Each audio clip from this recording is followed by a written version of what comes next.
En el credo decimos, creo en el Espíritu Santo, que habló por los profetas. Es decir, que la fe cristiana confiesa que Dios ha hablado a los hombres. Se ha producido en la historia una revelación, y es en el marco de esta revelación donde hay que situar y comprender la Biblia. El Concilio Vaticano II explica en la Constitución Dogmática Dei Verbum número 2 que la revelación responde a un plan ordenado de Dios que supone una relación entre las obras y las palabras. Cada palabra y cada gesto de la revelación tienen un sentido que toca a los hombres descubrir. Pero no podremos interpretar ninguno de ellos ni aisladamente ni arbitrariamente. Cada obra que Dios realiza se realiza en relación con el resto. Además, las obras que Dios realiza en la historia de la salvación y expresadas luego en palabras tenían significado cuando sucedieron. Las obras que Dios realiza en la historia de la salvación también confirman la doctrina y las realidades que las palabras significan. Las palabras proclaman las obras y explican su misterio. Como hemos dicho, las obras de la historia de la salvación tienen significado, pero este significado se abre al misterio. Las palabras de la revelación son las que explican mejor el significado de los acontecimientos. Cuando Dios se revela a los hombres, emplea el lenguaje humano. La palabra de Dios siempre nos llega mediada. En el fondo, esta consideración nos lleva a algo más profundo, y es que la revelación de Dios incluye también la respuesta del hombre, que es mediador de esa revelación. Esta revelación supone la participación del receptor en el mensaje de la revelación.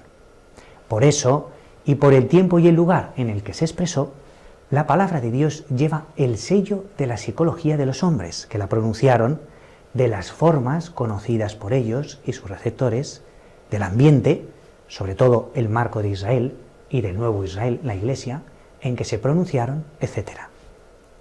La revelación de Dios, que se da además en la historia y a través de la historia. Esta es quizá una de las características más importantes de la religión de Israel y de la religión cristiana. El carácter histórico de la revelación significa que no es un mito, una idea. Además supone la dimensión pública y social, cualquiera puede acceder a ella.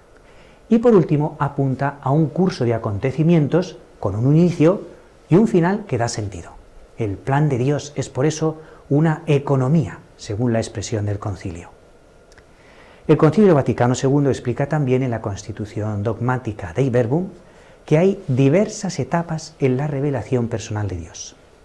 Una revelación antes de la caída, un alzamiento a la esperanza después de la caída, un cuidado del género humano, una llamada a Abraham a dirigir y formar un pueblo, la instrucción al pueblo elegido para que esperara al Salvador prometido. De este modo, Dios fue preparando a través de los siglos el camino del Evangelio. Dios ha actuado en la historia humana eligiendo a Israel para que sea instrumento de salvación ante los demás pueblos. Esta elección se funda en un amor gratuito por parte de Dios. Israel tiene conciencia de ser un pueblo que ha nacido como fruto de un acto creador de Dios y de una alianza. Sin embargo, el examen del Antiguo Testamento muestra que la revelación de Dios a Israel es incompleta, está a la espera de que la promesa se cumpla de manera definitiva. La lectura del Nuevo Testamento, en cambio, indica que todas las promesas se han cumplido en Jesucristo, la palabra definitiva de Dios. El Concilio Vaticano II condensa esta idea al decir que Jesucristo es mediador y plenitud de la revelación. En él tenemos la palabra última y definitiva de Dios, y con ella ya está todo dicho. Las acciones de Dios en la historia de los hombres se traducen a un discurso, el Evangelio. El Evangelio no es otra cosa que la revelación de Dios en la historia que debe transmitirse a todas las edades. Los profetas la anunciaron, Cristo lo completó y lo promulgó, y los apóstoles, cumpliendo el mandato de Cristo, lo predicaron.